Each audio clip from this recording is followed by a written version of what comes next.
Assalamualaikum, salam sejahtera. Koresponden TVS bersiaran kepada anda membawakan laporan terkini daripada koresponden TVS di Singapura dan Indonesia. Dan perkongsian dari Singapura hari ini berkisarkan mengenai 2 kes baru Omicron yang diuji positif awal dilaporkan pada Khamis 9 Disember. Laporan lanjut, kita bersama Puan Masita Ahmad, koresponden TVS di Singapura. Puan, Singapura Ya, pada Syirah. Isnin 6 Disember mengesahkan varian Omicron dalam 2 kes import pertama COVID-19 yang pada awalnya disyaki sebagai pembawa varian itu. Manakala hari sebelumnya pula iaitu Ahad 5 Disember, 1 kes import COVID-19 dikesan di Singapura yang positif untuk varian Omicron juga. Dan terkini 2 lagi kes baru diuji positif awal dilaporkan pada Khamis Disember 9. Boleh perincikan, Puan? Terima kasih Syirah. Ya, betul. Salah satu dari kes COVID-19 diuji positif awal di sini pada Khamis 9 Disember adalah kes tempatan, manakala satu lagi diimport. Di sini mereka mendedahkan data awal atau mereka panggil tested preliminary positive, diuji positif awal. Kedua-dua kes telah lengkap divaksin dan menerima suntikan penggalak. Mungkin saya kongsikan kes yang pertama melibatkan dikatakan sebagai kes tempatan adalah seorang wanita Singapura berusia 24 tahun yang merupakan kaki tangan perkhidmatan penumpang di Terminal 1 dan 3 lapangan terbang Changi.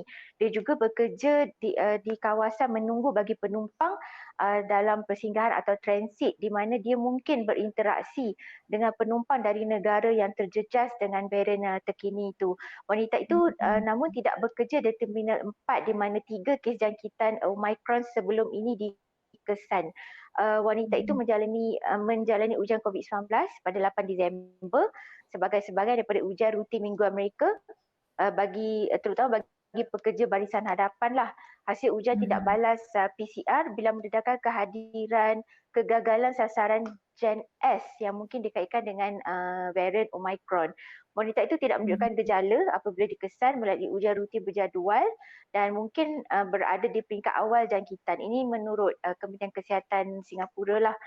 Beliau menjalani pengasingan diri, isolation apabila dimaklumkan tentang keputusan positif ujian tersebut sebelum dibawa ke Pusat Nasional bagi Penyakit Berjangkit atau di NCID. Maklumat Kesihatan Awal Nasional sedang menjalankan penjujukan genom untuk mengesahkan varian itu. Ya, Syirah, jika disahkan, wanita berusia 24 tahun ini akan menjadi kes Omicron tempatan pertama di Singapura. Ya, dan beliau ini menurut Puan tadi sudah lengkap divaksin. Ya, betul. Dan sudah pun menerima suntikan. suntikan. Betul. Agak membimbangkan ya. Baik. Ya. Bagaimana pula dengan kes kedua, Puan? Difahamkan beliau juga menggunakan laluan perjalanan penumpang sudah divaksin ataupun VTL tu. Ya, betul. Ia merupakan seorang wanita berusia 46 tahun yang pulang ke Singapura melalui laluan VTL dari Jerman pada 6 Disember lalu. Wanita itu adalah penduduk tetap dan berada dalam penerbangan Singapore Airlines SQ325. Ujian sebelum beliau berlepas di Perancis pada 4 Disember adalah negatif untuk jangkitan COVID-19. Namun sebab tiba di Singapura, ujian PCR-nya pada 6 Disember turut negatif. Wanita itu kemudian mengalami sesema pada keesokan hari dan mendapat rawatan perubatan pada 8 Disember. Wanita itu disahkan positif COVID-19 pada hari yang sama, 8 Disember, dan disahkan mengalami kegagalan sasaran Gen S pada 9 Disember. Terkini bagaimana keadaan kedua-dua kes ini, Puan, dan apa tindakan Singapura kerana ini mungkin mencatatkan kes komuniti pertama berkait dengan varian Omicron di Singapura? Ya, menurut Kementerian Kesihatan Singapura, kedua-dua pesakit ini semakin pulih di wad pengasingan di NCID. Juga MOH sedang menjalankan pengesanan kontak yang agresif lah bagi mengawal kes tersebut. Semua kontak rapat akan dikenakan 10 hari di kemudahan yang ditetapkan dan dijalankan di rumah. dan menjalani ujian PCR pada permulaan dan akhir tempoh kuarantin mereka. Semua kaki tangan lapangan terbang juga sudah diuji menggunakan ujian PCR setiap 7 hari. Sebagai langkah berjaga-jaga tambahan, mereka kini dikendaki juga mengalami ujian pantas antigen harian selama 7 hari berikutnya. Juga saya memetik kenyataan MOH memandangkan Omicron mudah berjangkit dan menular di sebahagian besar di dunia. Singapura menyatakan ia harus menjangkakan lebih banyak kes Omicron dikesan di Singapura dan juga dalam komuniti di sini. Ya Syirah, jadi setakat ini saja perkongsian saya. Dan melihatkan kepada jangkaan ini juga Puan, peranan kita untuk mencegah penularan ini seharusnya juga lebih dipertingkatkan. Baik, terima kasih Puan untuk perkongsian hari ini. Jaga diri di sana Puan Masita. Ya, Syirah juga. Terima kasih. Ya, baiklah, koresponden TVS nak berehat seketika, kembali selepas ini.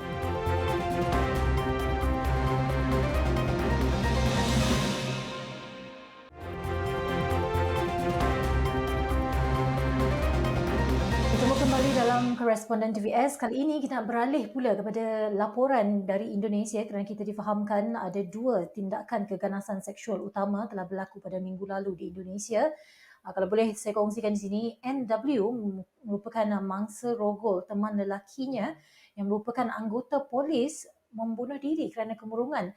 Dan terbaru, perbuatan tidak bermoral penderaan seksual kanak-kanak berlaku di pondok pesantren di Jawa Barat dan kita difahamkan merupakan guru agama mereka sendiri dan juga merupakan pemilik pondok pesantren di Jawa Barat. Dan TVS turut berduka cita dengan berita keganasan seksual yang berlaku di Indonesia ini. Laporan penuh, jom kita bersama Nana Rizky, koresponden TVS di Jakarta. Nana. Ya, Syira, terima kasih. Benar sekali bahwa kami di Indonesia saat ini sedang turut berduka atas kekerasan seksual yang terjadi beruntun dalam sepekan terakhir. Dapat kami laporkan bahwa NW merupakan korban perkosaan yang dilakukan oleh pacarnya, Bribtu Randy Bagus, yang merupakan aparat kepolisian. NW sudah meminta Randy bertanggung jawab untuk menikahinya karena ketika ia menjadi pacarnya tidak secara sadar ternyata ia diperkosa dan juga akhirnya hamil. Namun oleh Randy dan juga keluarganya, NW diminta untuk menggugurkan atau aborsi. Kemudian ia terpaksa untuk menelan pil aborsi, namun akhirnya terjadi pendarahan yang cukup parah sehingga dirawat. Namun ia dirawat sendirian di rumah sakit tanpa ditemani oleh Randy Bagus ataupun juga oleh ibu Randy begitu. Dan berkali-kali ia sudah melayani sudah melayangkan berbagai macam akses bantuan kepada beberapa sejumlah instansi seperti Kementerian Pemberdayaan Perempuan dan juga sejumlah layanan psikologis lainnya. Namun karena respons yang cukup terlambat, NW mengalami depresi yang cukup berat dan ia pada akhirnya harus melakukan bunuh diri dan saat ini nyawanya sudah tidak tertolong lagi dan aksi bunuh diri itu dilakukan di samping makam ayahnya pada pekan lalu. Syira.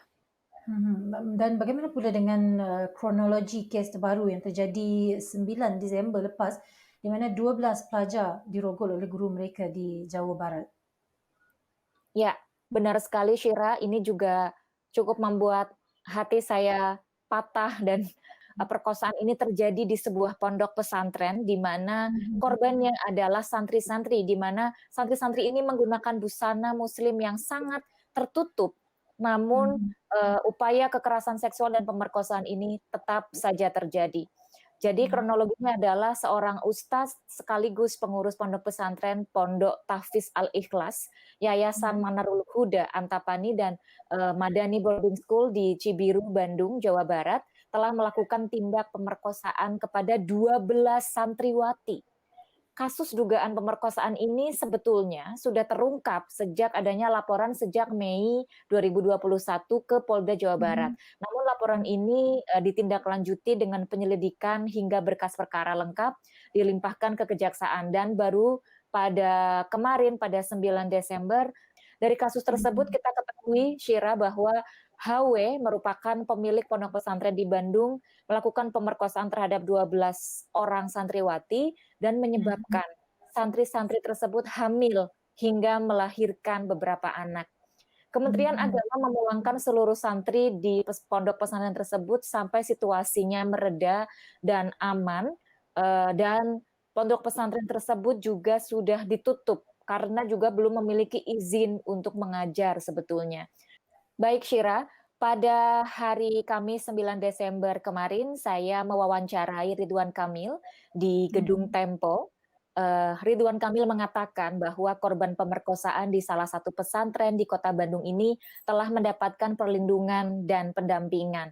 Menurut Ridwan Kamil, ketika saya wawancarai, ia mengatakan bahwa saat ini sedang diurus bahwa 12 santri korban pemerkosaan tersebut diurus oleh Dinas Pemberdayaan Perempuan, Perlindungan Anak dan Keluarga Bencana Jawa Barat untuk Mhm. trauma healing dan disiapkan pola pendidikan baru sesuai hak dan tumbuh kembangnya. Pemerintah Mhm. Jawa Barat juga memberikan layanan konseling dan juga psikologis, diberikan psikolog-psikolog pribadi kepada para Mhm. anak-anak ini. Dan Kang Emil, sapaan dari Ridwan Kamil ini berharap pelaku akan menjalani hukuman yang seberat-beratnya karena saat ini Mhm. pelaku sudah disahkan sebagai tersangka dan ditangkap oleh Polda Jawa Barat, Shira.